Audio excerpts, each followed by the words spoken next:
What being open to everything means.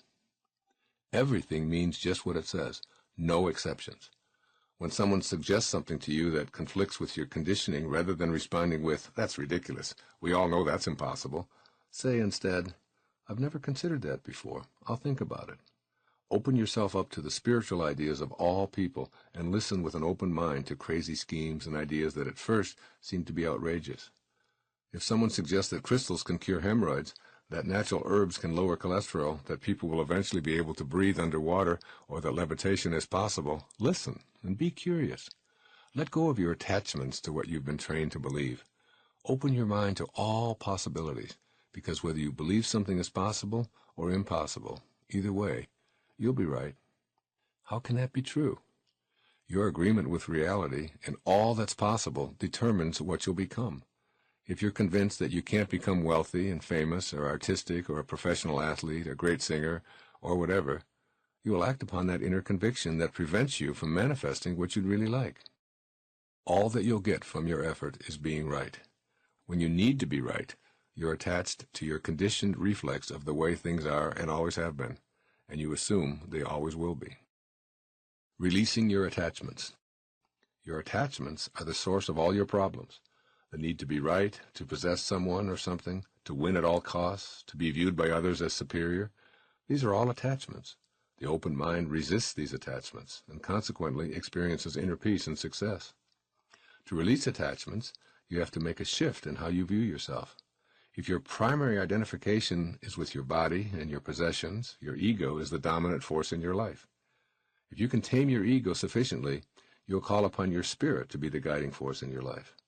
As a spiritual being, you can observe your body and be a compassionate witness to your existence. Your spiritual aspect sees the folly of attachments because your spiritual self is an infinite soul. Nothing can make you happy or successful. These are inner constructs that you bring to your world rather than what you receive from it.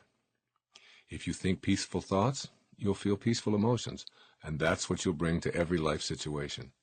If you're attached to being right or absolutely need something in order to be at peace or to be successful, you'll live a life of striving, yet never arriving. It's possible to have a burning desire yet not have attachments. You can have an inner vision of what you intend to manifest and still detach yourself from the outcome. How? Consider this observation in A Course in Miracles. Infinite patience produces immediate results. It sounds like a paradox, doesn't it? Infinite patience implies an absolute certainty that what you'd like to manifest will indeed show up in a perfect order and exactly on time. The immediate result you receive from this inner knowing is a sense of peace. When you detach from the outcome, you're at peace, and you'll ultimately see the fruits of your convictions. Suppose you had a choice between two magic wands. With wand A, you can have any physical thing you desire by simply waving it. With wand B, you can have a sense of peace for the rest of your life, regardless of what circumstances arise. Which one would you pick? A guarantee of stuff or inner peace for the remainder of your life? If you opt for peace, then you already have wand B. Simply have a mind that is open to everything but attached to nothing. Let it all come and go as it will. Enjoy it all, but never make your happiness or success dependent on an attachment to anything, any place, and particularly any person. In all of your relationships, if you can love someone enough to allow them to be exactly what they choose to be, without any expectations or attachments from you, you'll know true peace in your lifetime. True love means you love a person for what they are, not for what you think they should be. This is an open mind and an absence of attachment. In essence, I'm urging you to stop taking your life so personally. You can end any and all suffering by reminding yourself that nothing in the universe is personal. Of course, you've been taught to take life very personally, but this is an illusion. Tame your ego and absolutely free yourself from ever taking anything personally. Keep these thoughts in mind, particularly when you feel lost or unsure of your purpose. My purpose is about giving. I'll direct my thoughts off of me and spend the next few hours looking for a way to be of service to anyone or any creature on our endangered planet. This will bring you back to a realization that it doesn't matter what you do as long as you're able to give. In order to fully give and be of service and ultimately feel purposeful, you must be able to say yes when you ask yourself, do I really possess what it is that I wish to give away? There's a lot of people out there, many of you, who, while you're having your first cup of coffee, are thinking about the second cup. Or while you're having your appetizer, are wondering if you're going to be able to get a dessert. And all of this stuff called appetizer and your main course and all of that is something you just sort of forget about, don't experience, in anticipation of what it's going to be in the next moment and the next moment. Now, the highest form of sanity that's out there and available for all of us is this present moment, the now, and making a peak experience, being able to make a peak experience out of a present moment, out of any present moment. The old saying is that life is what happens to you while you're making other plans. And you must understand that every moment in your life is a miracle to be lived, that you must stop looking for miracles in something in the future, and that not falling in love with your plan means that if you want to get someplace terrific, enjoy every step along the way. And then if you want to alter that, let's say you want to be a physician. You're young and you go to school and you want and all that, and then you realize, no, I don't think I want to go to medical school. That doesn't have to be a horrendous kind of letdown or a failure of some kind. You simply say, I think I'll move in this direction now. I'm moving. And every day you have to live fully, rather than suffering or postponing your gratification or postponing your purpose in the pursuit of something in the future which may or may not arrive for you, and if it does, you'll very likely be a completely different person anyway. That's one of the hard things to understand. Heraclitus said, there's nothing permanent but change. Change is the only thing there always is, including all of us all the time. So if you set a goal for yourself for a long time, you have to understand that you're going to be very, very different from the person that you are now.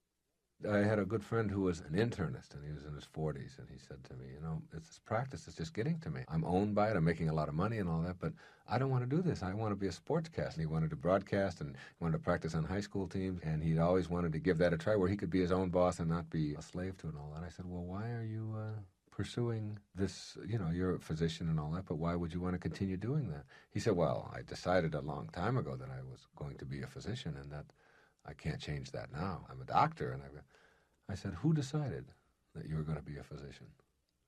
He said, well, I was 18 years old and I made that decision. I said, would you go to an 18-year-old today to get vocational guidance for where you should be going in your life? Would you consult a teenager for that? He said, well, of course not. I said, well, isn't that what you're doing? If you're not happy and not being fulfilled in what you're doing in this moment, you have the option to change that. And you don't have to be attached to what you've been. What you've been is just the choices that you made then. And if you don't want to make those choices now, and I can hear a collective rumbling in America as I say that, which is, yes, but I have responsibilities. Yes, but I have a mortgage. Yes, but, and there's a lot of those yes, buts. And I say to you that if you have always been responsible and paid your bills, then that is who you are, and that's what you ought to consult, rather than someone who is telling yourself that a disaster is on the way if you make a choice to be something that you never dreamt you could be. When I left the professorship and I left an opportunity to have tenure for the rest of my life and a lot of external kind of security, and resigned and went across the country to talk about erroneous zones back in 1976, everyone told me how insane that I was. But I've never listened to what everyone else said, because you have to listen to who you are. And I knew that no matter what, my inner voices told me this is what I have to do, and you can't stop someone who knows they have to do it from doing it. The irony of that is that I made more money, and I never even tried to. I never thought I'd make money writing, because I'd already written a whole lot of books that didn't make any money, textbooks and so on. And writing was just something that I am.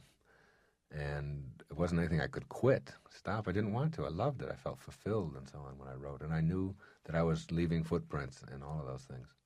The irony is that after I finally resigned and did what I wanted to do, I made more money in the first year that I went out and did what I really believed in and loved than I had made the entire 35 years previously of my life, my whole life.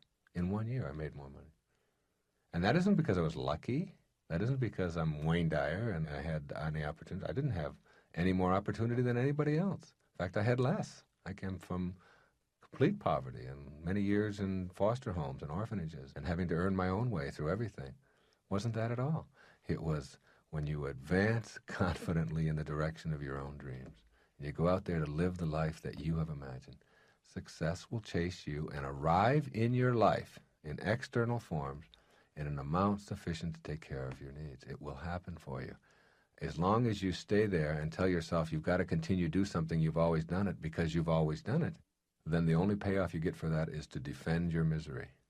It's like arguing for your limitations. The only thing you get are your limitations. And the people who love you, care about you, your family and so on, will support you consulting your inner voices and your inner signals and doing what it is that you know you have to do. And if you picture yourself being successful on it, and you know that it's going to work, and you won't let any other image into you, it will get stored away within you exactly the same as if you were out working on it. And if you guide yourself by that image and just won't let that image out, you can't not make it happen. You can't. It's that law of the universe, because an image gets stored away the same as an experience. And every obstacle you just see as an opportunity to see what I've got to do to shift and to do it. Meantime, you're feeling purposeful and you're being purposeful. You're no longer looking for a purpose. You are your purpose. You have been facing the wrong way. The most important insight you can have is to realize that you have been facing the wrong way for the better part of your life. Take a moment right now to experience what I mean. Picture yourself in any position that you like, standing, sitting, lying down, whatever is easiest for you to imagine. Now look at that mental picture of yourself. What you see in this exercise is a you who is always looking away from yourself, always looking outside of yourself. You are facing the wrong way.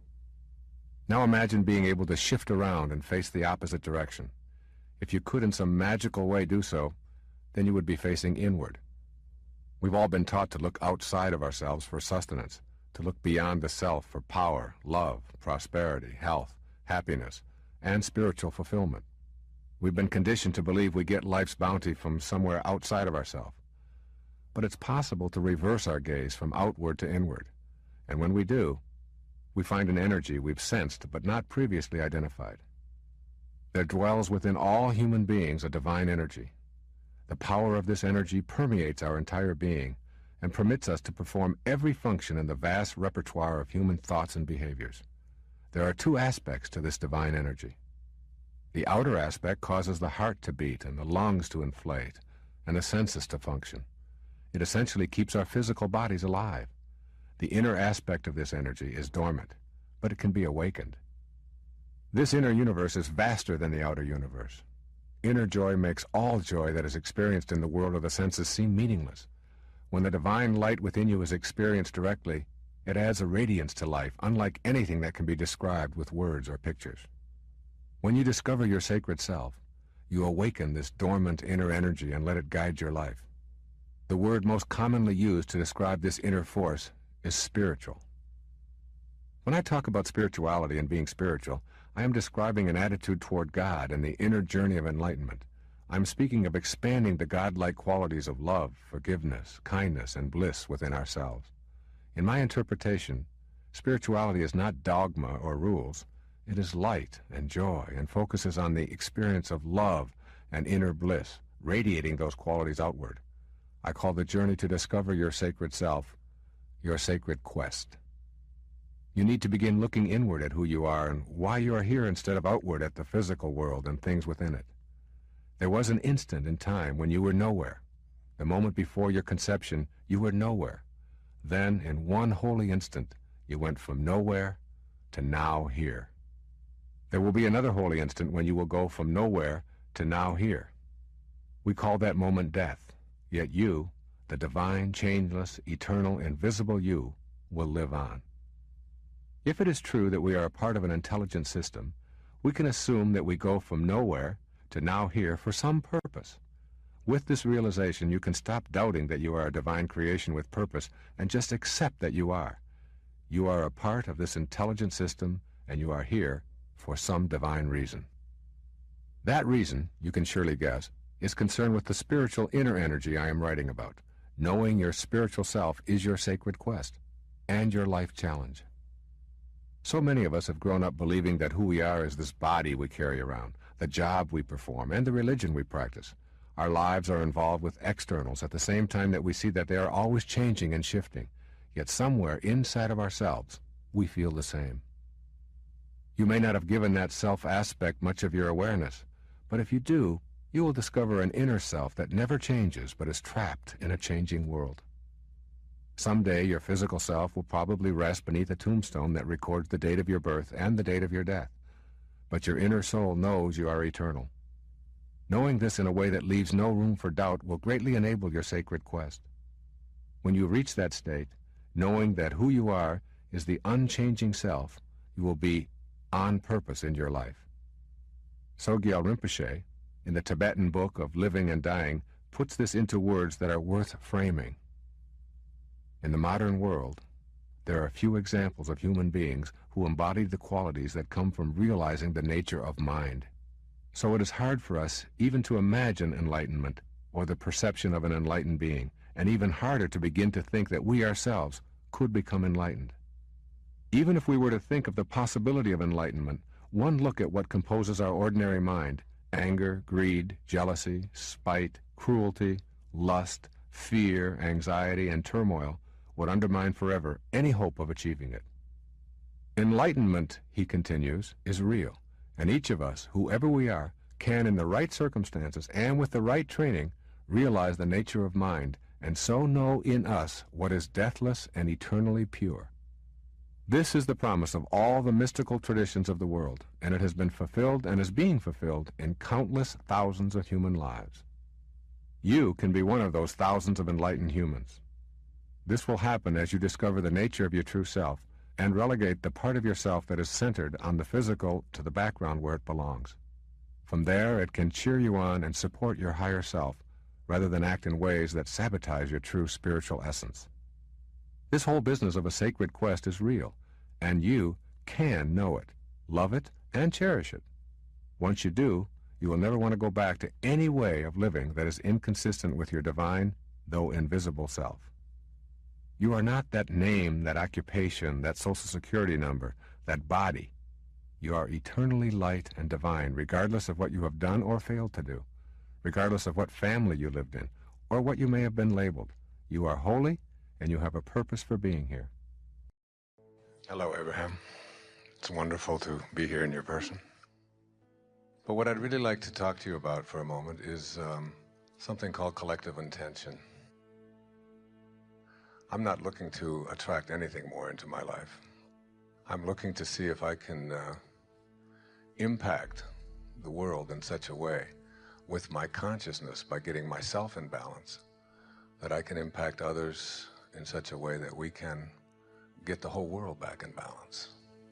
Is that possible? Well, we are appreciating your words very much, but we are wanting to say that if you will start with the premise that the world is already really, really, really in balance.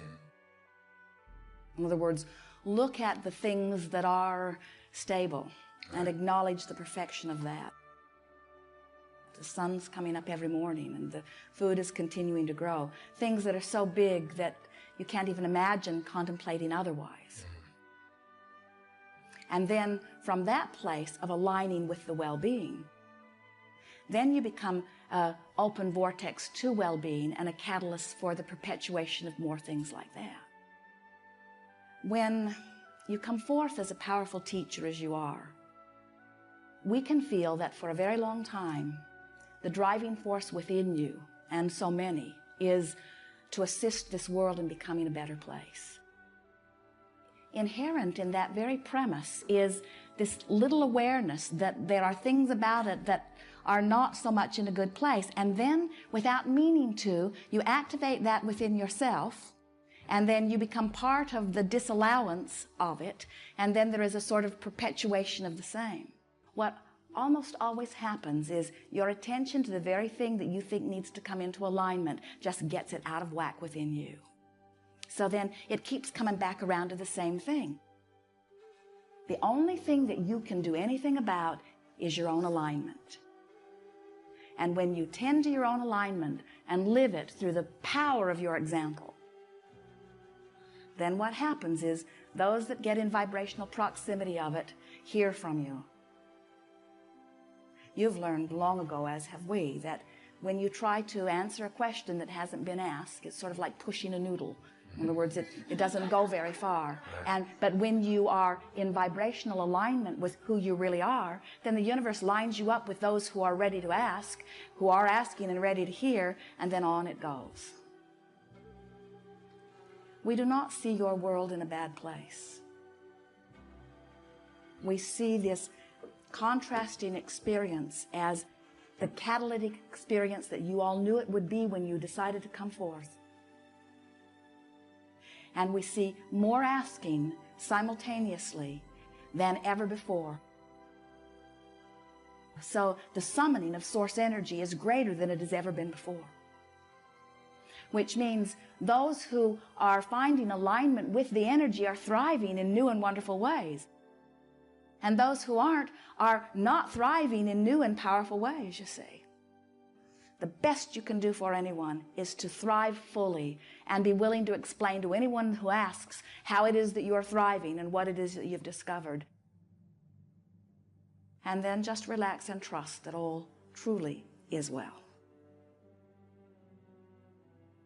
So when others are not feeling good, Yes. when children are starving, when the kinds of things that we call problems in the world exist, it's like if everything in the universe, in the world is perfect, then so is my desire to change it, a part of that perfection. We agree. In other words, we think that that larger contrasting experience can give birth to a desire within you. And even though it's not personal to your experience because it's on the other side of the world, it is personal to your desire, and you have the ability to create. We agree. Do something that you can do something about, which is align your own energy. And then we soothe you, not in a sort of placating way, but we want to let you know the power of what you do. When you observe and feel the desire that is born from you, and then you get into alignment with it, you do carve a pathway for the future experience of that. And future experiences do happen beneficially from that which you have laid out. As you are able to interact without losing your balance, then you are connected to source energy. You're like a satellite dish that is beaming the signal in a more powerful way. As you pay attention to the way you feel, and nothing is more important than that you feel good, so that you make sure that you've tended to that connection first and foremost, then there is nothing that you cannot influence for the better. And you can see C's part right before your hands. You do have that power of influence. But you got to be tuned into who you are first and foremost before you apply it. Yes. Thank you. Yes, indeed. I feel good. Yes, you do. I love you. Yes, you do. I ask my audiences frequently, how many bodies have you been in since you incarnated into this planet on this lifetime? Because one of the great teachers and sages of my life, a man named Muktananda in India, was asked the question, what is real, Swami? What is real? And he said, that is real, which never changes. So anything that is changing doesn't meet the definition of being real. So who are you? What part of you meets that definition? Certainly not that body that you're in. We've all been in so many bodies since we showed up. We were all in a little body about this big that weighed 7 or 8 or 9 pounds. And we were all in a body that was this big, a little toddler, and a teenage body, and a 20-year-old body, and for some, a body that has gone on, we've been in many bodies up and through the 70s and 80s, like myself, 71 years of age. And if you think that body that you are in is real, then you must have thought that about your 10-year-old body as well. So I invite you to go out and bring that 10-year-old body in here, and we'll talk to it. And you smirk and laugh and so on because you realize that that's impossible, because it's not real. It doesn't exist, does it? And the same is true of the body that you walked into this beautiful church here in Assisi tonight. It will be different when you walk out. You'll walk out of here with a different body than you walked in with. So that by that definition, this is all just an illusion. It's just constantly changing, and therefore it isn't real. But there is a part of each and every one of us that can remember being in that 10-year-old body, and that observed it and noticed it, and that you can close your eyes and be there. You can do everything you did when you were 10 or 12 or 20 or 30 or whatever. And so it is to that element of your consciousness, of your awareness, of your reality that I address these remarks. Not the body, not our physical possessions, but our soul, our spirit, our divine mind, whatever we call it. It is to that is the only thing that is real. And when we learn to live from there, from that place, I call it the higher place, the higher self, or the highest self. The part of us that realizes that all of us, the poet T.S. Eliot said that we shall not cease from exploration. But at the end of all of our exploring will be to return to the place from which we originated, but to know it for the first time. The poet spoke of death. I don't. I believe we can return to that place from which we originated. Call it the Tao, call it God, call it soul, and come to know it. And this gathering here for this miraculous journey that we're all on began as an idea. I think it was my idea, but I know that something bigger is always moving the pieces around. And I'm always aware that even though I think that it's me making the choices, I also know that I'm also the spear carrier, or the extra, in a much, much larger drama. And that I am being told how to be. And the more I listen to that voice, that calling, that pulls me in a direction away from where I was in the earlier part of my life, when I lived my life on the basis of my own ego and believed that my self-importance and my fame and my abilities to do things had something to do with my being special. And I've come to realize that it's not that way at all.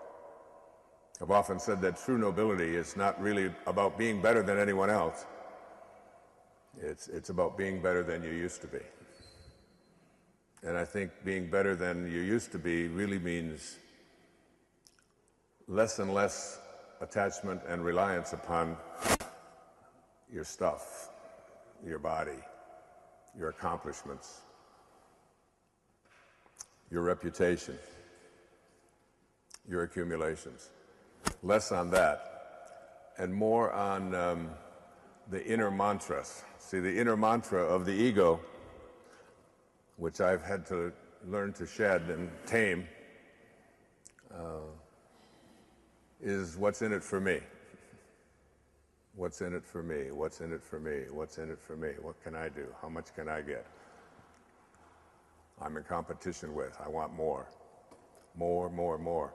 Everything I have, I own. It's mine, it's mine, it's mine. That's the mantra of the ego. You all recognize it.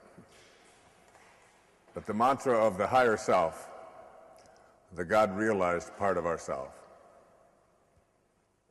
is how may I serve? How may I serve?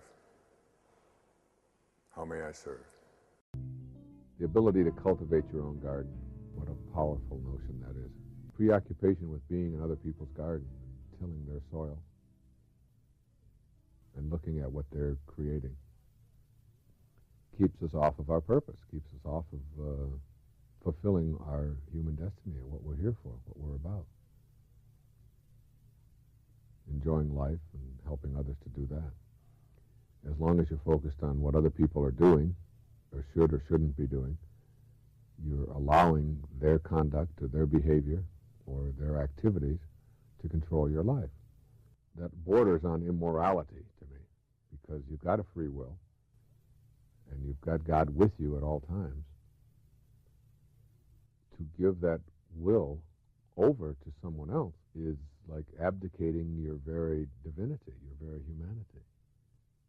What your goal is to not allow other people's conduct or activities to be in charge of you, for you to be in charge of you and to know your purpose and to be fulfilling it. And if other people don't like the way that you are choosing to do that, then that just has to be in the way of things. That's just the way it is, and that's fine. If it can't be fine, then you have to stop and assess and look at yourself and say, why am I allowing other people's opinions or behavior or conduct to interfere with my own fulfillment or my own happiness? And know that that's what you're doing at the time that you're finding yourself upset with other people's poking their nose into your garden. And then you find yourself not poking your nose into their garden as well, because when you're on purpose, when you are living your life and conducting yourself in terms of loving and giving and sharing, then you're not on outcome. You're not at all concerned about whether this person likes that or not. I have found that one of the major changes for me in the past 5 or 6 years has been my almost indifference to what people think of what I'm doing.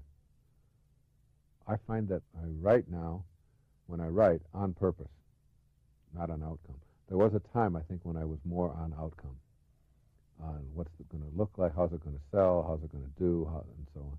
And now I'm not on that at all. And it's interesting that as I get off of those outer concerns in my writing, that my writing really picks up and really improves and flows much better. I find that when I go before an audience and speak, that since I've let go of my notes and not concerned myself with outcome and with whether I'm going to be liked and how well I'm going to be received and all of that, I can be much more authentic when I'm on stage, when I'm talking, and which consequently results in my performance being, I think, much better than it was. And it isn't that I'm a better performer, it's that I'm on purpose. And I'm not concerning myself with all of the worrisome things that you can never get an answer to. That is, how is everybody going to like me, and how am I being received, and all of that sort of thing. So more and more in my life, it isn't that I've made a decision, all right, now that I'm enlightened, I no longer am going to be concerned about what other people think of me. It's that it just simply doesn't occur to me any longer to be consumed with what other people think of what I'm doing. And the reverse of that, which is really nice, is that I'm not concerned about what other people are doing. I mean, I'm grateful that there are people out there who are doing a lot of the things that I would find just treacherous to do. I mean, emotionally treacherous, like being an accountant, for example, or working at a computer, or maybe being a chef, or driving a truck. Those are all things that I just couldn't imagine myself. If somebody said, you have to do it, I'm sure I could turn it into something positive for myself, but I'm so grateful that there are people out there who like to work at computer terminals and who like to work with figures. When you are cultivating your own garden and not concerned with others, you just look at other people's gardens and you say, wow, this is his whole life, and look at how good he is at this, and he can just shift this around, and he can do all of that. And my brain just doesn't work that way. It just doesn't work that way any more than if and I told him that, I said, how would you like it if I gave you a microphone and 5,000 people and told you, go out there and talk to them for 3 hours? He said, I'd collapse. I said, or if I gave you 500 blank sheets of paper and I said, fill them and write a book, he said, I couldn't do it. I said, well, that's exactly the way I feel about what you're doing, and yet I honor it. I mean, I celebrate it. To me, this is a genius that someone could do something like that, and that's the way to cultivate your own garden. If you're a person who feels that you can't do that, or that's difficult for you, or you have to have your hands in on every little detail, and then you fill the other people with resentment towards you, then that's the payoff that you're going to get. You're going to be continuously frustrated. You're going to find yourself an unhappy person. You're going to find yourself judging other people and using your standards. You're going to find yourself doing the big no-no. If you want to understand the magnificent universe within you, you have to understand that making other people wrong or making yourself right is a real low step on the enlightenment ladder. I mean, it's not even on the ladder. It's underneath the ground. You've got to allow other people to be who they are, and if you are that detailed person who is going to judge them for not doing it the way you would do it, then I would suggest you don't have other people in your garden with you, that you do it all yourself. But you'll find yourself off of purpose then. I quote from the I Am discourses. The first expression of every individual everywhere in the universe, either in spoken word, silent thought, or feeling, is I am, recognizing its own conquering divinity. The student, me, you, all of us, endeavoring to understand and apply these mighty yet simple laws, must stand guard more strictly over his thoughts and expression, in words or otherwise. For every time you say, I am not, I cannot, I have not, you are, whether knowingly or unknowingly, throttling that great presence within you. These words, I am. I opened up this program with the words, I am well, I am perfect health. And where do you think they came from? What do these words, I am, mean? In Exodus chapter 3, and says, Moses, Moses. And the first words that Moses says to God are, here I am. Then he said, do not draw near here, this place. Take off your sandals and for your feet, for this place where you stand is holy ground. And God speaks to Moses and says, I want you to go to the Pharaoh and I want you to free your people. And Moses is going, wait, hold on here. Who am I? And who are you? Moses says to God, who am I that I should go to the Pharaoh and that I should bring the children of Israel out of Egypt? So he said, I will certainly be with you, and this shall be a sign to you that I have sent you.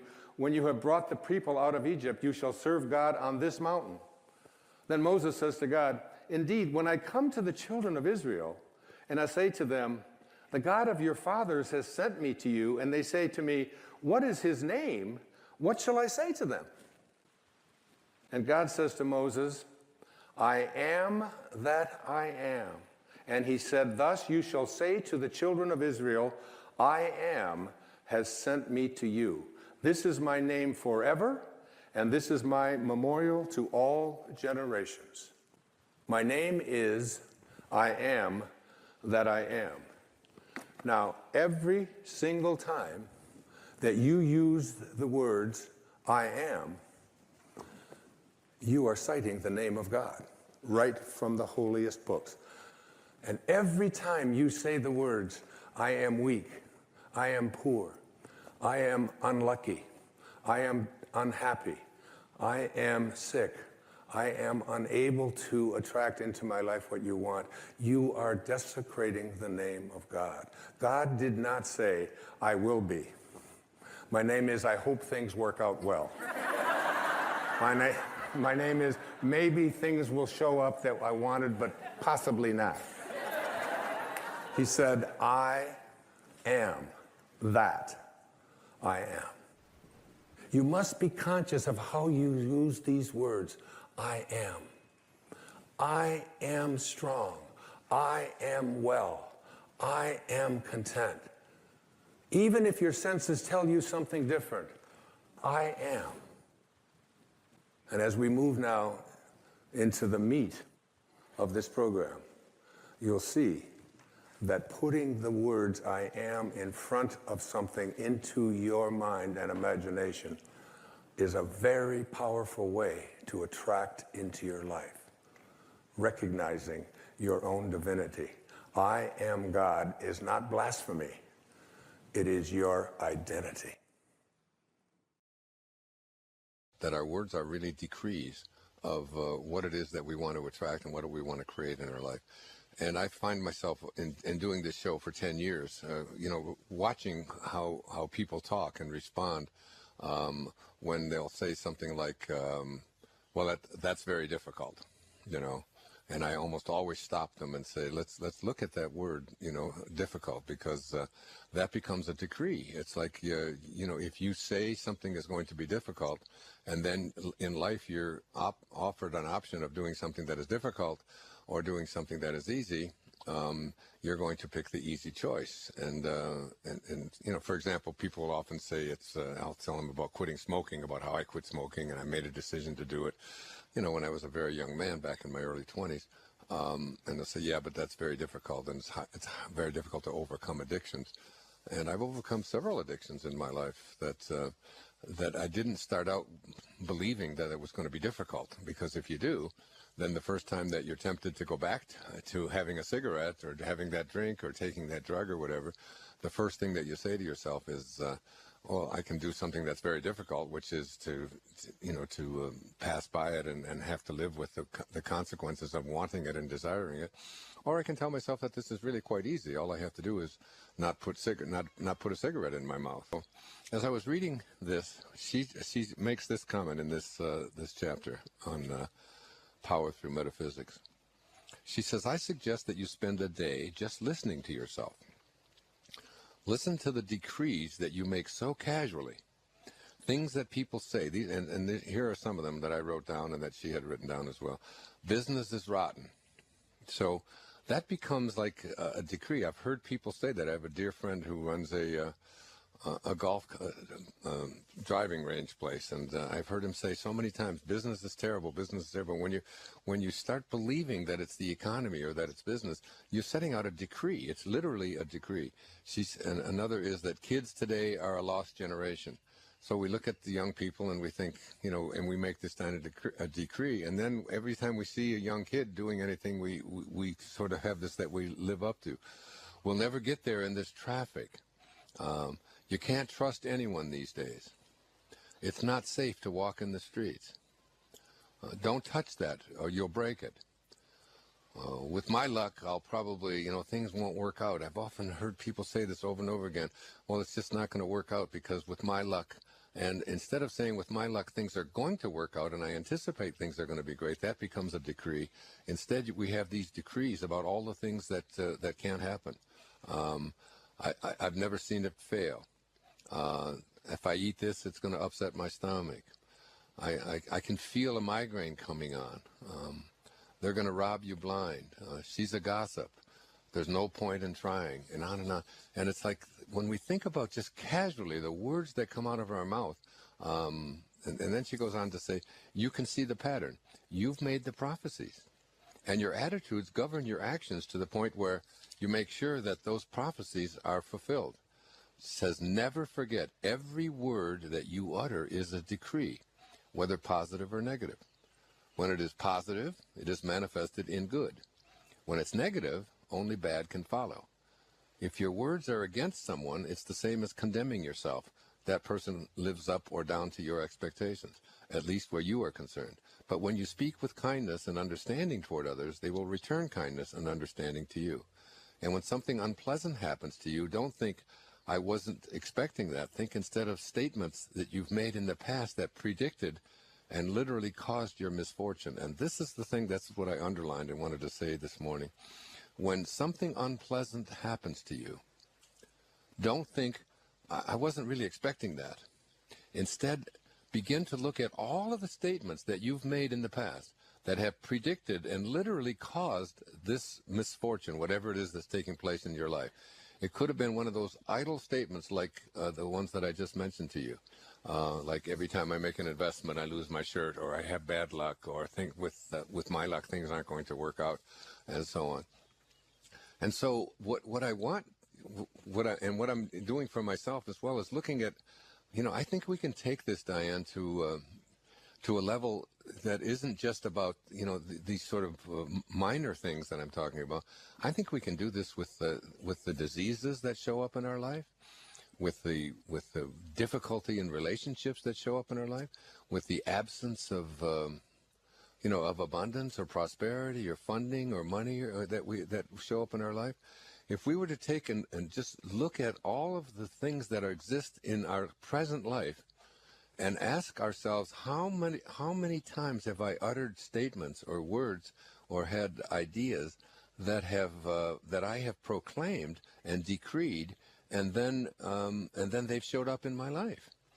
So this business about forgiveness, now, I want to tell you that whatever you got going for you in your life in the way of animosity or bitterness or anguish or pain or whatever towards any other human being on our planet, whoever they are and what they've done, that the toxic reaction to that bitterness, it will never let go of you.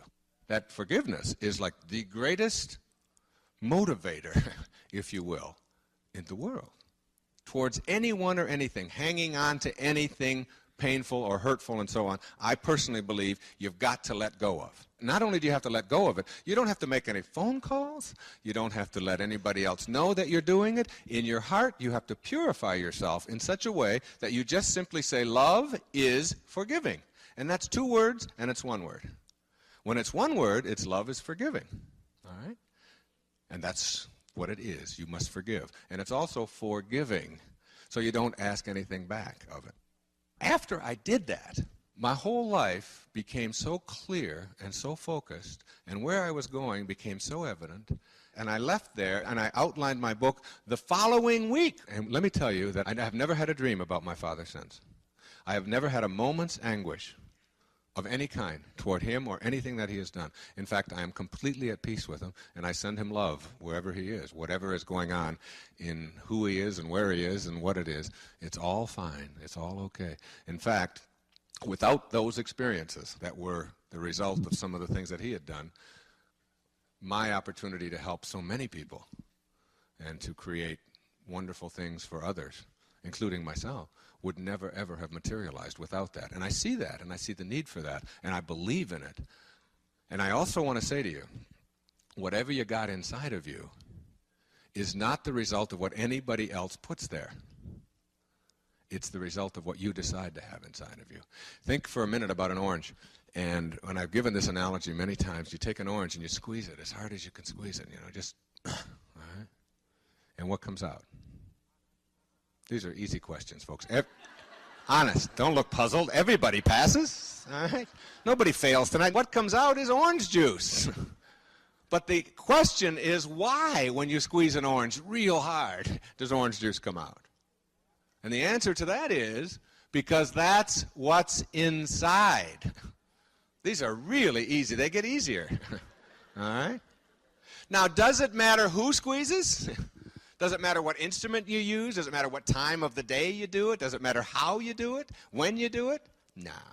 When you squeeze an orange, what comes out of an orange is what's inside. When you squeeze a person and put pressure on a person of any kind, and anger and hatred and stress and tension and depression come out, it isn't because of who is doing the squeezing or when they do it or how they choose to do it. It's because that's what's inside. And if you don't have it inside, it can never come out, no matter who you're living with. No matter how tough it may seem to you. And when somebody cuts you off on the freeway, and you're mad as hell and going to get even with them, and you're going to get up in front of them and slow down and make them see what it's like, it isn't because they cut you off that you're so upset. It's because that's what you carry around inside. And when you stop carrying that around inside, nothing that anybody does can upset you.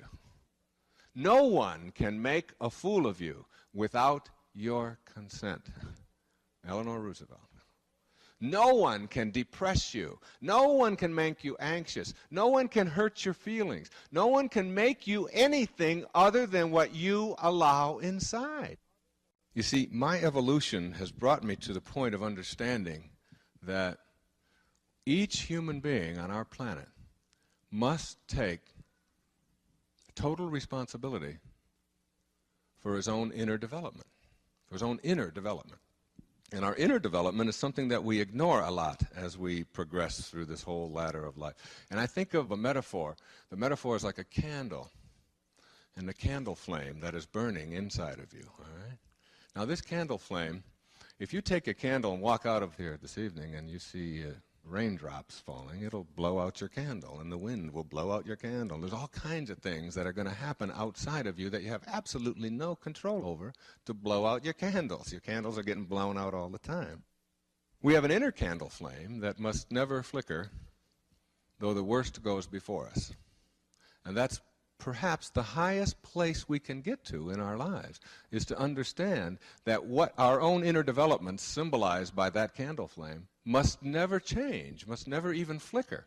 It is our responsibility, not only for ourselves, but for our children as well, to raise them to believe that whatever is going on inside of you is entirely up to you. You own it. It is yours. Have you ever wondered why some people seem to effortlessly attract everything they desire, while others struggle despite endless effort?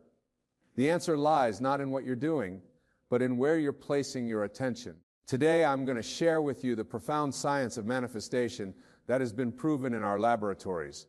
Our research has uncovered something remarkable about human consciousness. When you focus your attention on something specific, you activate neural networks that literally reshape your brain's architecture. But here's what's fascinating. This reshaping isn't limited to your physical brain. Think about the last time you intensely desired something. Our studies show that in that moment, you were generating electromagnetic fields that extended far beyond your physical body. These fields interact with the quantum fabric of reality itself. The laboratory data revealed something extraordinary. When you maintain focused attention on a specific outcome for just 3 minutes, you trigger what we call manifestation sequences in your nervous system. These sequences create measurable changes in your brain chemistry. Our consciousness research demonstrates that what we focus on literally alters our DNA expression. When you direct your attention toward what you want rather than what you don't want, you activate dormant genetic potentials associated with enhanced creation abilities. No. Now, going back to our study, this old awesome thought. Instead of this profound discovery from our studies, your cells are constantly listening to your internal dialogue. Every thought you think creates biochemical changes that either support or inhibit your natural ability to attract what you desire. The brain imaging research shows something fascinating. When you maintain focused attention on your desired reality, you activate what we quantum coherent networks. These networks synchronize your brainwaves with the frequency of what you want to attract. Now, our studies on consciousness reveal that when you persist in holding your attention on a specific outcome, you generate what we call probability fields that actually influence future events. This isn't a measurable quantum mechanics. I think about this remarkable finding from our laboratory research. When you focus intensely on what you want to create, you enter what we call manifestation states. In these states, your brain produces specific frequencies that harmonize with similar frequencies in your environment. The data from our cellular studies shows that when you maintain consistent focus on your desired reality, you literally reprogram your body's electromagnetic field. This field extends several feet beyond your physical form and influences the quantum field around you. Our research on neuroplasticity demonstrates something extraordinary. When you direct your attention toward what you want to experience, you create new neural pathways that support the manifestation of those experiences. Consider this fascinating discovery. When you focus on specific outcomes with emotional intensity, you generate what we call resonance patterns that attract similar frequencies into your experience. This is pure physics, not philosophy.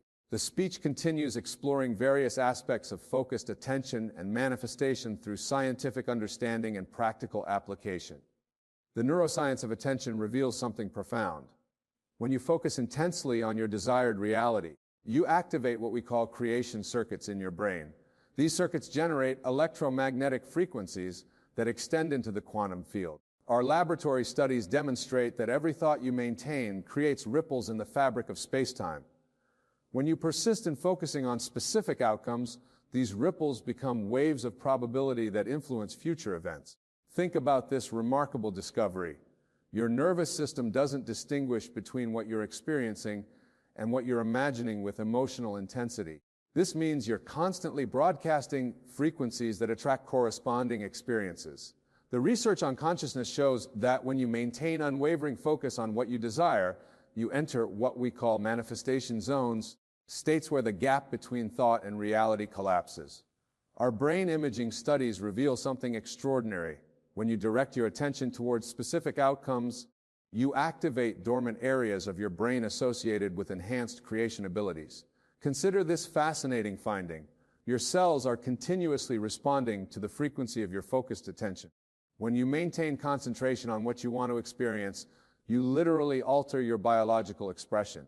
The data from our quantum research demonstrates that focused attention generates what we call probability fields. These fields interact with the quantum fabric of reality, increasing the likelihood of specific outcomes materializing.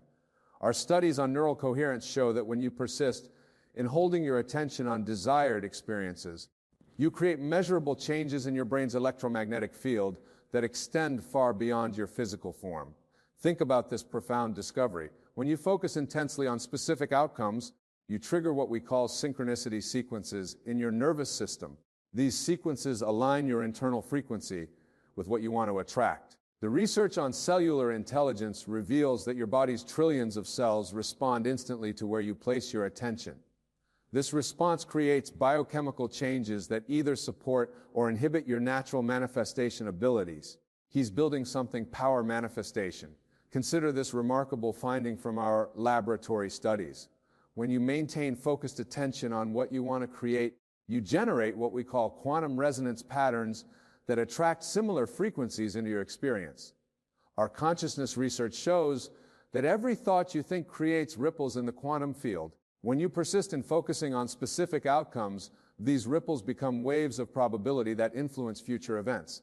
Think about this extraordinary discovery. Your nervous system broadcasts specific frequencies based on where you place your attention. These frequencies interact with the quantum field, attracting experiences that match their vibration.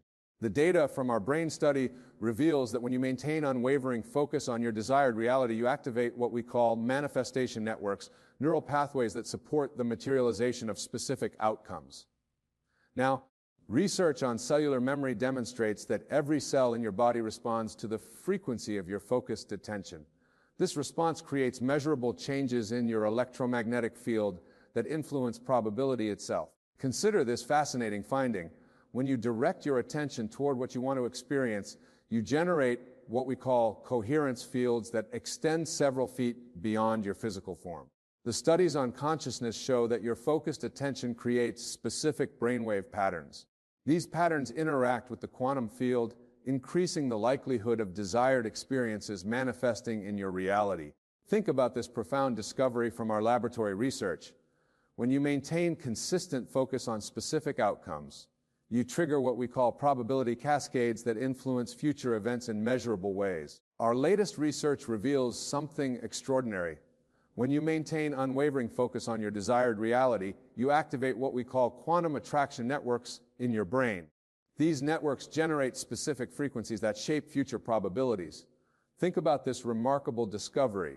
Every moment of focused attention creates ripples in the quantum field. When these ripples align with your desired outcome, they become powerful waves of manifestation energy. The laboratory studies show that when you persist in directing your attention towards specific experiences, you enter what we call creation states, periods where the boundary between thought and reality becomes increasingly permeable. Our consciousness research demonstrates that focused attention generates electromagnetic fields that extend up to 30 feet beyond your physical form. These fields interact with the quantum fabric of reality in measurable ways. Consider this fascinating finding.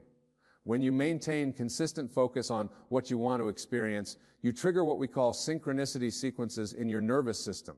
These sequences align your internal frequency with external possibilities. The brain imaging data reveals something profound. Focused attention activates dormant areas of your brain associated with enhanced manifestation abilities. These areas generate specific frequencies that attract corresponding experiences. Our studies on cellular intelligence show that every cell in your body responds instantly to where you place your attention. This response creates biochemical changes that influence your ability to attract desired outcomes. Think about this extraordinary discovery. When you direct your attention towards specific experiences, you generate what we call probability fields that interact with the quantum fabric of reality itself. The research on neural coherence demonstrates that focused attention creates measurable changes in your brain's electromagnetic field. These changes influence the likelihood of specific outcomes materializing in your experience. Consider this remarkable finding from our laboratory studies. When you maintain unwavering focus on your desired reality, you activate what we call manifestation circuits that support the materialization of specific outcomes. Our consciousness research reveals that every thought you maintain creates specific frequency patterns. These patterns interact with the quantum field, attracting experiences that match their vibration. Think about this profound discovery. Your nervous system broadcasts electromagnetic frequencies based on where you place your attention. These frequencies extend into the quantum field, influencing future probabilities. The data from our brain study shows that when you persist in focusing on specific outcomes, you trigger what we call quantum resonance patterns that attract similar frequencies into your experience. Our research on cellular memory demonstrates that focused attention creates measurable changes in your electromagnetic field. These changes influence the probability of desired experiences manifesting in your reality. Consider this fascinating finding. When you maintain consistent focus on what you want to experience, you generate what we call coherence fields that extend several feet beyond your physical form. The studies on consciousness show that your focused attention creates specific brainwave patterns. These patterns interact with the quantum field, increasing the likelihood of desired experiences materializing. Think about this extraordinary discovery from our laboratory research. When you direct your attention towards specific outcomes, you trigger what we call manifestation sequences that influence future events in measurable ways. Our research on neuroplasticity reveals that focused attention creates new neural pathways that support the materialization of desired experiences. These pathways become stronger with consistent use. The quantum mechanics of focused attention reveals something remarkable. When you maintain concentrated awareness on your desired reality, you activate what we call creation frequencies in your nervous system. These frequencies ripple through the fabric of space, time itself. Our laboratory findings demonstrate that when you persist in holding your attention on specific outcomes, you generate what we call manifestation fields that extend into the quantum realm. These fields influence probability at the subatomic level. Think about this profound discovery. Every sustained thought creates specific electromagnetic patterns. When these patterns align with your desired experience, they become powerful attractors in the quantum field. The research on consciousness shows that focused attention triggers what we call synchronicity cascades, sequences of events that appear random, but are actually responding to your internal frequency. Consider this fascinating finding. When you maintain unwavering focus on what you want to experience, you enter what we call quantum coherent states where thought and reality begin to merge. Our brain imaging studies reveal that focused attention activates dormant neural networks associated with enhanced manifestation abilities. These networks generate specific frequencies that shape future possibilities. The data from our cellular research demonstrates that every cell in your body responds to the frequency of your focused attention, creating biochemical changes that influence your attraction field. Think about this extraordinary discovery. When you direct your attention towards specific outcomes, you generate what we call probability waves that interact with the quantum fabric of reality. Our studies on neuroplasticity show that focused attention creates new pathways in your brain that support the materialization of desired experiences. These pathways strengthen with consistent use. Consider this remarkable finding. When you maintain concentrated awareness and on your desired reality, you activate what we call resonance fields that attract corresponding experiences into your life. The research on consciousness reveals that every thought you hold creates specific frequency patterns. These patterns extend into the quantum field, influencing future probabilities. How do we learn and shift our frequency? Think about this profound discovery. Your nervous system broadcasts electromagnetic frequencies based on where you place your attention. These frequencies interact with the quantum field in measurable ways. Our laboratory studies show that when you persist in focusing on specific outcomes, you trigger what we call manifestation sequences that influence the likelihood of desired experiences materializing. The data from our brain research demonstrates that focused attention creates measurable changes in your electromagnetic field. These changes extend several feet beyond your physical form. Consider this fascinating finding. When you maintain consistent focus on what you want to experience, you generate what we call quantum attraction patterns that draw similar frequencies into your reality. Our studies on cellular intelligence reveal that focused attention creates biochemical changes that either support or inhibit your natural manifestation abilities. Think about this extraordinary discovery. When you direct your attention towards specific outcomes, you activate what we call creation networks that influence future events in measurable ways. The research on neural coherence shows that focused attention generates specific brainwave patterns. These patterns interact with the quantum field, increasing the probability of desired experiences manifesting. Our latest quantum research reveals something transformative. When you maintain pure focus on your desired reality, you activate what we call manifestation potential that exists in every particle of your being. These particles respond instantly to your attention. Consider this final revelation. The electromagnetic field of your focused attention extends into dimensions beyond time and space. In these dimensions, everything exists in a state of pure possibility, waiting for your attention to give it forth. The laboratory studies confirm that in the last moments before manifestation, you enter what we call quantum resonance, a state where your internal frequency perfectly matches the frequency of your desire. This is the moment of transformation. Think about this culminating discovery. Your focused attention creates a bridge between potential and reality. When you maintain this bridge through unwavering concentration, possibilities collapse into experience. Our consciousness research shows that in the final phase of manifestation, you generate what we call coherence waves that ripple through the quantum field, bringing your desired reality into physical form. Remember this fundamental truth. You are not separate from what you observe.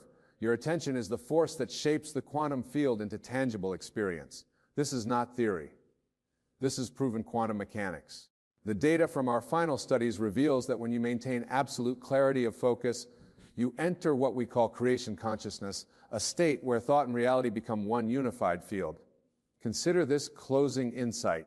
Every moment contains infinite potential, waiting for your focused attention to give it direction. Your attention is the key that unlocks these infinite possibilities. In these concluding moments, understand that you are not just observing reality. You are creating it through your focused attention. Every thought you maintain shapes the quantum field into corresponding experience. And so I leave you with this final truth. Your attention is your most powerful tool for creating reality. Use it wisely, direct it consciously, and watch as the universe rearranges itself to match the picture in your mind. Remember, what you focus on expands, what you think about manifests, and what you give your attention to grows. This is not philosophy. This is the science of consciousness itself. Your journey of conscious creation begins now. Every moment is a new opportunity to direct your attention toward what you want to experience. The quantum field awaits your instructions. Trust in the process and maintain your focus and watch as your reality transforms to match your internal vision. This is your natural power. Use it consciously, use it wisely, and use it now. Our topic tonight is never force anyone to choose you. Now, you might be wondering, Wayne, how does this relate to the law of assumption, to the power of imagination? I assure you, it is intricately connected to everything we have discussed before. You see, the very act of trying to force someone to choose you is a manifestation of a state of consciousness, a state of lack, of desperation, of disbelief in your own divine nature. Remember, my dear friends, that your consciousness is the only reality. The world outside is but a reflection of your inner state. When you find yourself in a position where you feel the need to force someone's choice, you are, in fact, dwelling in a state of consciousness that believes you are not enough, that you are not worthy of being chosen freely. But I say to you tonight, with all the conviction of my being, that you are already chosen. You have been chosen by the greatest power in the universe, the power that beats your heart, that flows through your veins, that animates your very existence. This power, which I call God, which you may call by any name that resonates with you, has already selected you as its vessel expression in this world. So why then would you lower yourself to the point of trying to force a mere mortal to choose you when the creator of all that has already done so, is because you have forgotten your true nature. You have forgotten that. You are not just a physical being having a spiritual experience, but a spiritual being having a physical experience. Let's delve deeper into this concept. When you try to force someone to choose you, you are operating from a state of external dependency. You are placing your sense of worth, your happiness, your very identity in the hands of another. But I tell you, this is not the way. Your worth, your happiness, your identity, these are not external to you. They're not something to be gained or lost based on the whims of another. They're intrinsic to your being, as much a part of you as your own breath. Imagine, if you will, a golden sun burning bright within your chest. This sun is your divine nature, your connection to the infinite power of the universe. It burns regardless of who chooses you or doesn't choose you. It burns regardless of your circumstances, your past, your future. It burns eternal and unchanging. This, my friends, is your true self, and it is from this self that all your power flows. Now let us consider for a moment what it means to choose. In our physical reality, we are constantly making choices. What to eat, what to wear, where to go, who to spend our time with. But on a deeper level, every choice we make is a choice of state. We are choosing which version of ourselves to embody, which reality to step into. When you try to force someone to choose you, you are, in essence, choosing a state of lack for yourself. You are saying to the universe, I am not enough as I am. I need this person's validation to be complete. But I say to you, my dear friends, you are already complete. You are already whole. You are already perfect. So you are a perfect expression of the divine. Instead of trying to force someone to choose you, why not choose yourself? Why not step into the state of being the person who is naturally chosen, not out of coercion or manipulation, but out of genuine desire and appreciation? This is the power you hold within you. The power to choose your state of being, and in doing so, to choose your reality. Let me share with you a technique that I have found powerful in this regard. Close your eyes for a moment and imagine yourself as the person you want to be. See yourself radiating confidence, love, and inner peace. See yourself surrounded by people who appreciate you for who you are, who choose to be in your presence, not because you have forced them, but because they genuinely want to be there. Feel the feeling of being this person. Feel the confidence coursing through your veins. Feel the love expanding in your heart. Feel the peace settling into your bones. This feeling, my friends, is your true state of being. It's who you really are beneath all the layers of doubt and fear that you have accumulated over the years. Now open your eyes. The world you see around you might not have changed, but you have changed. You have shifted your state of consciousness, and in doing so, you have set in motion a chain of events that will bring your outer reality into alignment with your inner state. This is the true power of never forcing anyone to choose you. It's not about becoming more attractive to others or learning manipulation techniques. It's about remembering your true nature, stepping into your power, and allowing the right people and circumstances to naturally gravitate towards you. Consider for a moment the natural world around us. Does a flower force the bee to choose it? Does it beg and plead for pollination? No. It simply blooms in all its glory, secure in the knowledge that its nectar will attract the right bees at the right time. You, my dear friends, are that flower. Your very being, when aligned with your true divine nature, is more than enough to attract all that is meant for you. But perhaps you think, Wayne, this all sounds well and good, but what about when I really want a specific person to choose me? What about when I've set my heart on a particular relationship or opportunity? Your desire is not for the person or the opportunity itself, but for the feeling you believe it will bring you. You see, we never want things or people for themselves. We want them for the state of consciousness we believe they will allow us to inhabit. If you desire a romantic partner, it's because you believe this partner will allow you to feel loved, secure. If you desire a particular job, it's because you believe this job will allow you to feel successful, fulfilled, purposeful. You don't need the external thing to embody the state. You can step into that state right now, in this very moment. You can feel loved, secure, and appreciated right now. You can feel successful, fulfilled, and purposeful right now. And when you do, when you truly embody these states, you will find that the outer world rearranges itself to match your inner reality. This is the essence of what I teach, that your imagination creates reality. When you try to force someone to choose you, you are imagining a reality where you are not enough as you are. You are imagining a reality where your worth is dependent on another's validation. But when you step into the state of being confidently and securely yourself, you are imagining a reality where you are more than enough, where your worth is intrinsic and unshakable. When you no longer need someone to choose you, when you no longer try to force it, you become magnetic. You become irresistible. Not in a superficial sense, but in a deep soul level sense. People are drawn to those who are secure in themselves, who radiate self-love and inner peace. By no longer needing to be chosen, you become the natural choice. Let's delve deeper into this concept of being the natural choice. When you are aligned with your true self, when you are dwelling in the state of your divine nature, you exude a certain energy. This energy is palpable to those around you, even if they can't quite put their finger on what it is. It's an energy of authenticity, of self-assuredness, of inner peace. This energy is far more attractive than any forced attempt to make someone choose you. Think about it. Have you ever been around someone who's trying too hard to impress you, to make you like them? How did it feel? Probably a bit uncomfortable, maybe even off-putting. Now think about someone you've met who is simply comfortable in their own skin, who wasn't trying to be anything other than who they are.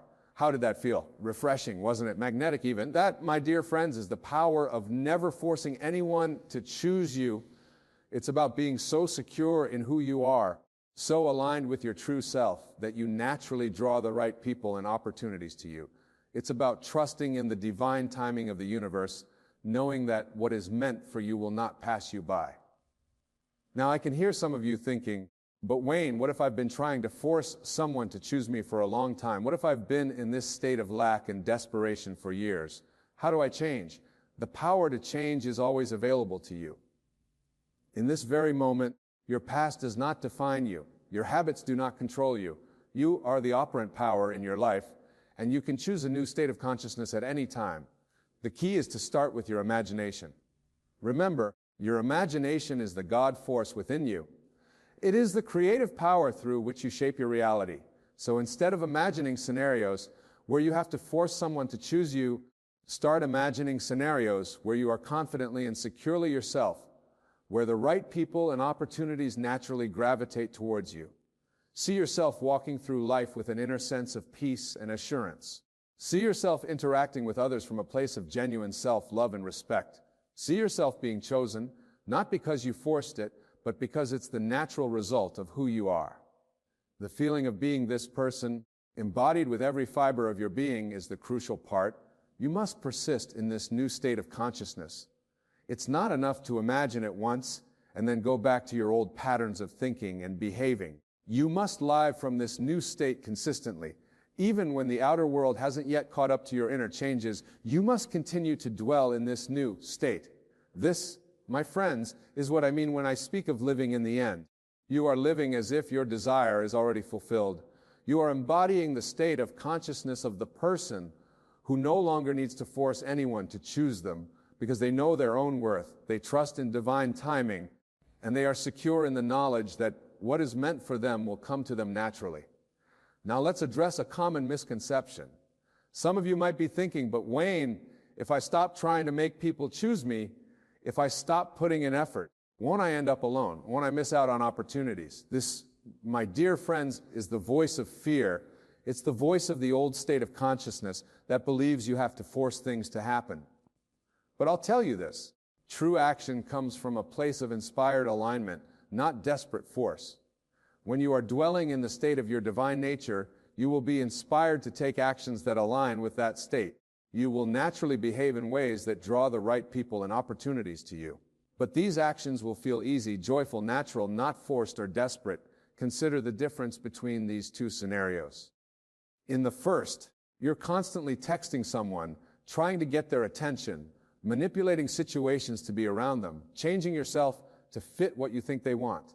In the second, you're focused on your own growth and happiness, pursuing your passions, and living your best life, and in the process naturally drawing people who resonate with your energy.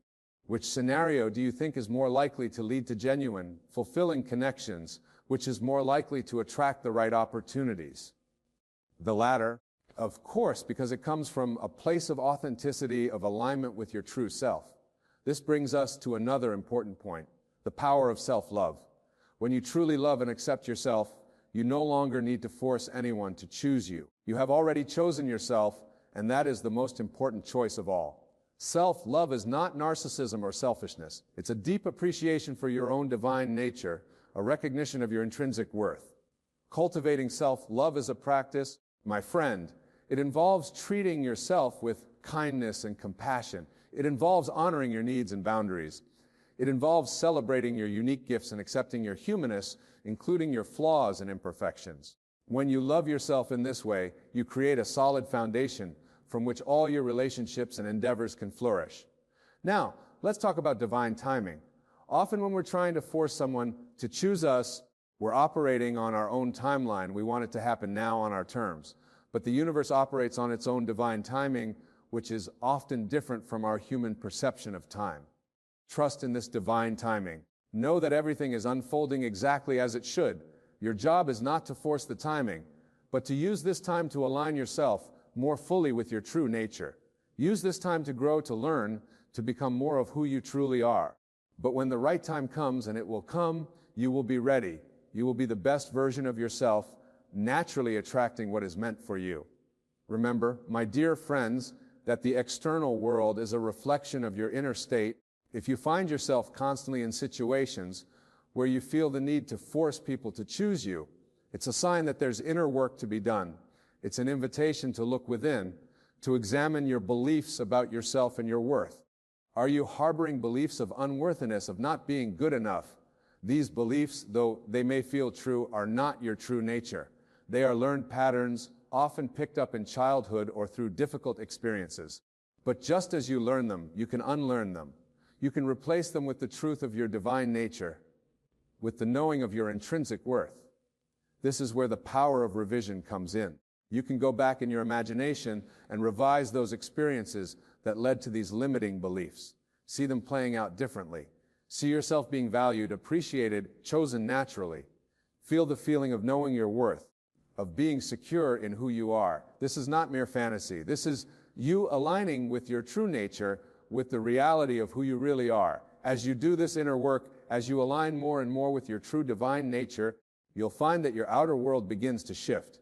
The people and opportunities that come into your life will be more aligned with this new state of consciousness. You'll find yourself naturally attracting those who appreciate you for who you truly are, who choose you not out of obligation or manipulation, but out of genuine desire and resonance. This, my dear friends, is the power of never forcing anyone to choose you.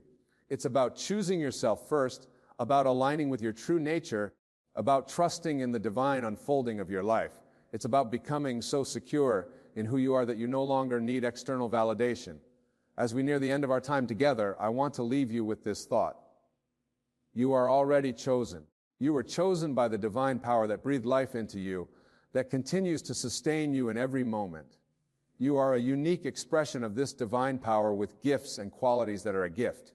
Your task is not to force anyone to see this, but to see it yourself, to embody it so fully that it radiates from every pore of your being. When you do this, you will find that you no longer need to force anyone to choose you. The right people, the right opportunities, the right circumstances will be drawn to you naturally like moths to a flame. So go forth from here tonight with this new understanding. Release the need to force, to manipulate, to desperately seek validation from others. Instead, turn within, connect with your divine nature. Choose yourself, love yourself, trust in the perfect unfolding of your life, and watch as your world transforms around you, reflecting back to you the truth of who you really are. Remember, my friends, the kingdom of heaven is within you. All that you seek, love, acceptance, validation already exists within you. As you align with this truth, as you live from this state of consciousness, you will find that your outer world rearranges itself to match your inner reality. You will become a living embodiment of the principle that it is never necessary to force anyone to choose you, for you have chosen yourself. And that is the most powerful choice of all. And so, my dear friends, I leave you with this final thought. You are a divine love expressing itself in human form. You are worthy beyond measure. You are enough exactly as you are. Trust in this truth, live from this knowing, and watch as your life unfolds in beautiful and unexpected ways. For when you no longer need to force anyone to choose you, you become free to be your true self. And in that freedom, you will find all that you have ever sought. Thank you for your attention, for your willingness to explore these profound truths. Go forth and apply what you have learned. Remember, your imagination creates reality. Imagine yourself as the person who no longer needs to force anyone to choose them. Feel it, believe it, live it. And so it will be. My dear friends, our topic today is never complain and never explain. And I assure you, this principle holds within it the very key to unlocking the infinite potential that resides within each and every one of you. Let us begin by understanding that the world we perceive around us is nothing but a reflection of our own consciousness. Everything you see, hear, touch, and experience is a manifestation of your inner state. Your thoughts, beliefs, and assumptions are the architects of your reality. And it is within this context that we must approach our discussion of never complaining and never explaining. When you complain, what are you really doing? You are affirming to yourself and to the universe that something is wrong, that you are a victim of circumstances beyond your control. But I say to you, there are no circumstances beyond your control, for you are the operant power in your world. You are God pushed out into expression, and God does not complain about His creation. Consider for a moment the biblical statement, "And God saw everything that He had made, and behold, it was very good." This is not merely a poetic description of creation. It is a fundamental truth about the nature of consciousness and reality. When you complain, you are denying this truth. You are saying, in essence, I see what I have made, and behold, it is not good. But my dear friends, I urge you to recognize the power of your own imagination. For it is through your imagination that you create your reality. When you complain, you are imagining undesirable circumstances and giving them life through your attention and beliefs.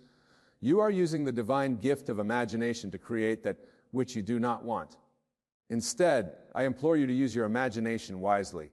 Rather than complaining about what is, imagine what could be. See the world as you wish it to be, not as it appears to be.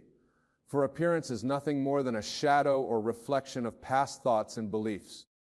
It has no power to persist unless you breathe life into it through your continued attention and acceptance.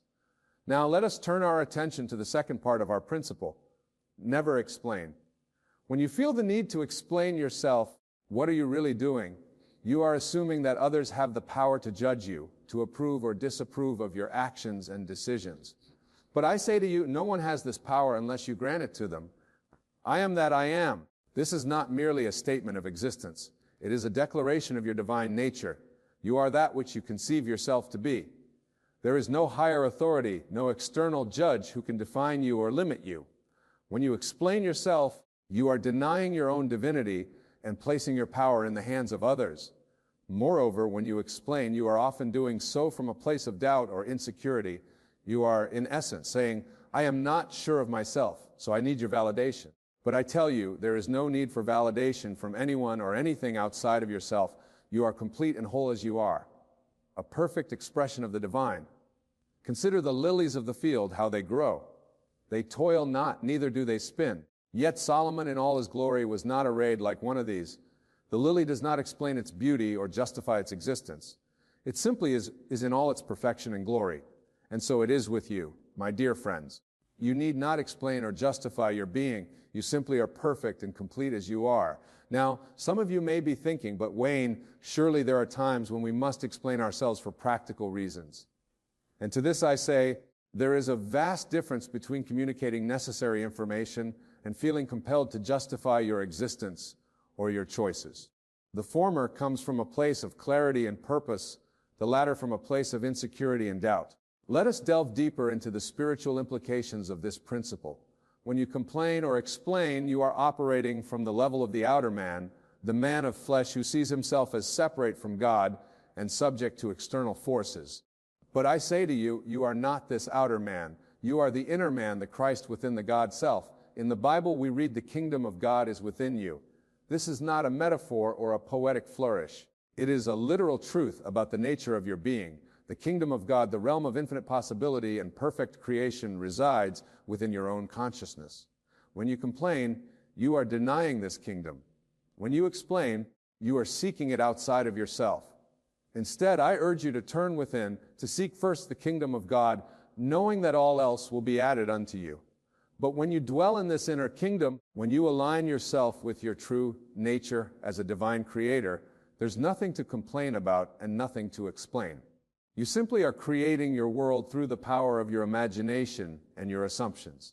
Let us consider for a moment the story of Job. Here was a man who suffered greatly, who lost everything he held dear. And what did he do? He complained bitterly, questioning God and seeking explanations for his misfortune. But what was the result of his complaints and his demands for explanation? Did they change his circumstances? Did they bring him peace or understanding? No, my friends, it was only when Job ceased his complaints and stopped demanding explanations that his fortune was restored. When he turned within, when he aligned himself with his true nature, as a divine creator, his world transformed. And so it is with each of you. Your complaints and explanations do not serve you. They keep you bound to the very circumstances you wish to change. Instead, I invite you to adopt a new attitude, a new state of consciousness, one in which you see yourself as the author of your life story, not its victim. One in which you recognize your own divinity and act from that recognition. For when you do this, when you truly embody the principle of never complaining and never explaining, you step into your power as a conscious creator. Imagine for a moment a world in which you never complain, in which you accept every circumstance, every event, every person as a perfect expression of your own consciousness. Imagine the peace this would bring, the clarity, the sense of purpose and power. This is not a fantasy, my dear friends. This is your birthright, your true nature. And now imagine a world in which you never feel the need to explain yourself, in which you stand secure in your own being, confident in your choices and actions, free from the need for external validation or approval. Imagine the freedom this would bring, the authenticity, the joy of being truly and completely yourself. This is the world that awaits you when you embrace the principle of never complaining and never explaining. It is a world of infinite possibility, of divine creativity, of perfect self-expression, and it is available to you right now. But how, you may ask, do we begin to live this principle? How do we overcome the habitual patterns of complaint and explanation that have become so ingrained in our daily lives? The answer, my friends, lies in the practice of mindful awareness and deliberate imagination. Begin by becoming aware of your thoughts and words. Notice when you feel the urge to complain or explain, but instead of judging yourself for these impulses, simply observe them with detachment. See them for what they are, old patterns, old states of consciousness that no longer serve you. Then, in that moment of awareness, make a choice. Choose to shift your attention from what is to what could be. Use your imagination to create a new scenario, a new outcome, a new state of being. For remember, your imagination is the very workshop of creation. What you imagine, feeling, and conviction must inevitably manifest in your outer world. If you find yourself in a situation that tempts you to complain, pause, take a deep breath, and then ask yourself, how would I see this situation if I were truly aligned with my divine nature? How would I respond if I knew with absolute certainty that I am the creator of my reality? Similarly, when you feel the urge to explain yourself, stop. Take a moment to center yourself in your own being. Remember who you truly are, a divine creator, perfect and complete as you are.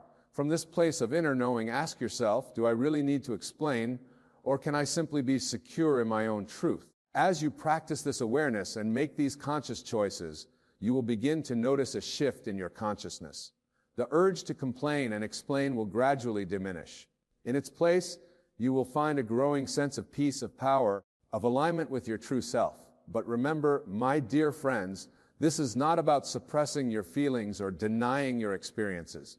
It is about transforming them through the power of your imagination and your assumptions. It is about recognizing that every experience, every circumstance is an opportunity for growth and self-realization.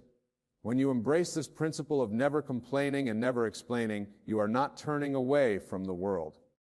On the contrary, you are engaging with it more fully, more consciously than ever before. You are recognizing your role as a co-creator of reality, and you are accepting the responsibility and the joy that comes with that recognition. Consider the words of Scripture, "Be ye transformed by the renewing of your mind." This is not merely a suggestion.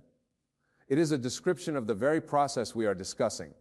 As you renew your mind, as you shift your consciousness from complaint and explanation to acceptance and creation, you are literally transforming yourself and your world. And as you transform, you will find that your outer world begins to reflect this inner change. The circumstances that once prompted complaint will begin to shift. The people and situations that once demanded explanation will fade away or transform. But remember, the outer world is nothing but a reflection of your inner state. But this transformation is not something that happens to you.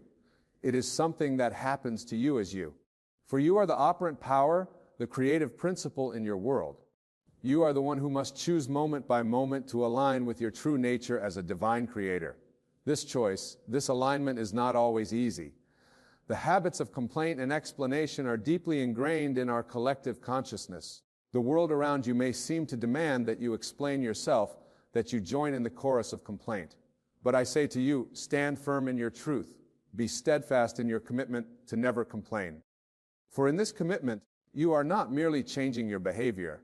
You are changing your very being. You are stepping into your power as a conscious creator, as a divine being in human form. And as you do so, you are lighting the way for others to do the same. Imagine a world in which every individual recognized their own divinity, their own creative power. A world in which complaint was replaced by conscious creation and explanation was replaced by authentic self-expression. This is the world we can create, my dear friends, through our individual and collective commitment to this principle. But let us be clear, this is not about creating a perfect world in the conventional sense. It is about recognizing the perfection that already exists within every moment, every circumstance, every experience. It is about aligning ourselves with the divine flow of life, trusting in the perfect unfolding of our individual and collective stories.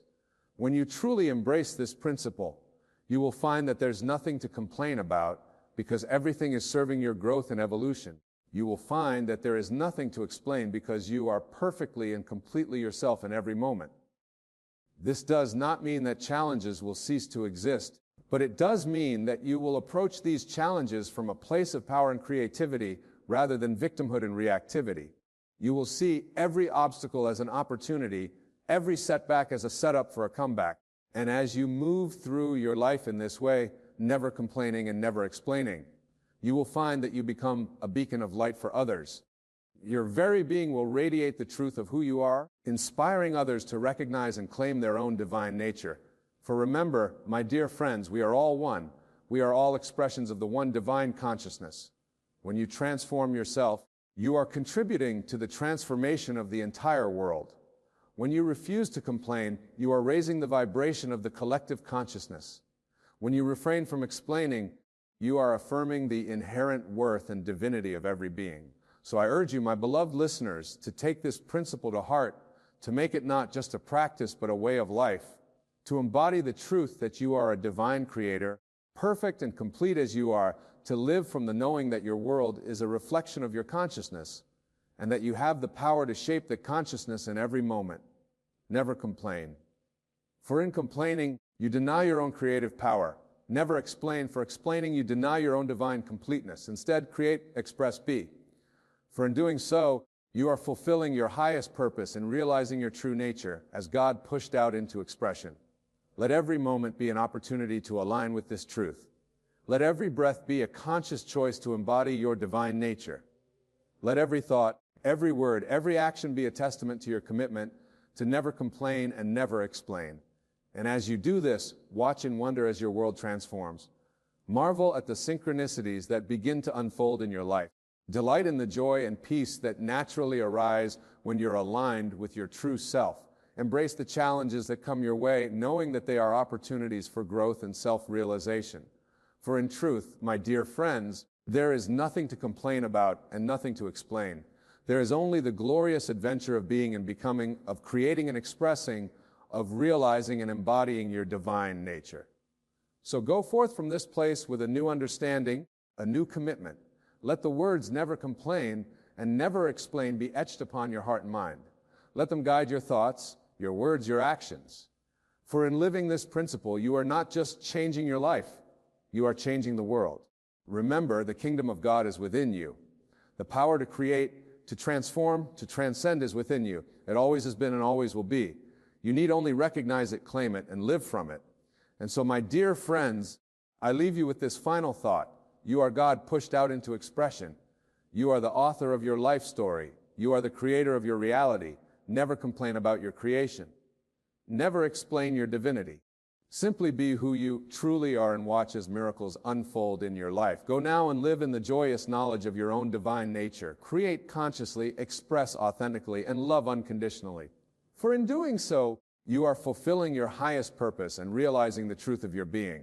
Remember, never complain and never explain is not just a principle to live by, it is a gateway to your true self, a path to your highest potential, and a key to unlocking the infinite possibilities that lie within you. Embrace it fully, live it wholeheartedly, and watch as your world transforms before your very eyes. As we come to the close of our discussion, let us reflect once more on the profound implications of this principle. Never complaining and never explaining is not merely a behavioral change, but a fundamental shift in consciousness. It is a recognition of your true nature as a divine creator, as God pushed out into expression. When you cease to complain, you are affirming your power to shape your reality. You are declaring to the universe that you accept full responsibility for your life experiences. This doesn't mean you ignore challenges or difficulties, but rather that you approach them from a place of creative power rather than victimhood. Every situation, every circumstance becomes an opportunity for growth and self-realization. Similarly, when you stop explaining yourself, you are asserting your inherent completeness and worth. You are recognizing that you need no external validation or approval. Your actions, your choices, your very being are a perfect expression of your inner state. In this recognition, you find true freedom, the freedom to be authentically and unapologetically yourself. As you embody this principle in your daily life, you will begin to notice profound shifts. The world around you will start to reflect your new state of consciousness. Situations that once prompted complaint will transform or dissolve. The need for explanation will fade away as you stand secure in your own truth.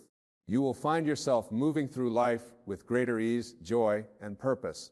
Remember, my dear friends, you are the operant power in your world. Your consciousness creates your reality.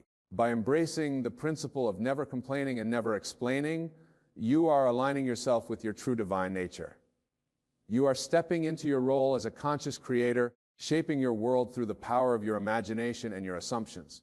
Go forth and live from this truth and watch as miracles unfold in your life.